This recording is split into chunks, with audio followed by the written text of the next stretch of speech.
Do you want to elevate your writing from all right, not bad, decent to good, possibly even great? Well, there are two things you should be working on. Number one, believability, and two, relatability.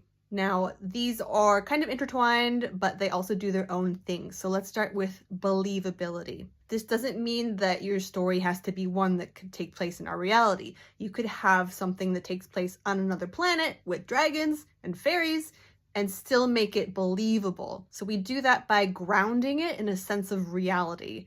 And that means making them kind of human. So if you have a fantastical character, maybe don't make them like a perfect flawless being. Make them so that they say the wrong thing, or they get angry, or they have, imperfections on their face. They get in a bad mood, they fart, whatever. You've got to make them believable. Now, believability is often achieved by focusing on interesting details. This can be something you do in the world building, in the narration, in the little observational quirks of the way people talk. So they don't always have to be so polished. Maybe one of your characters or somebody has a weird catchphrase or a slang expression they like to use a lot.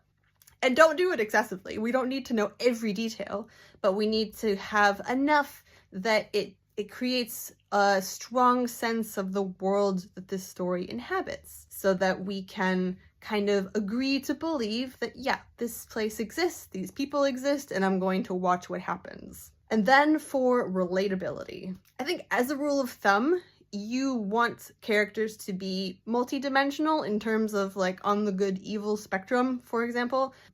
All of us have, positive and negative, light and dark qualities. So you should really make sure that that's the same for your characters. We will find it much easier to relate to a protagonist, whether they are like someone we are rooting for, or if they are, what's the word? Anti-protagonist? There's a word, okay.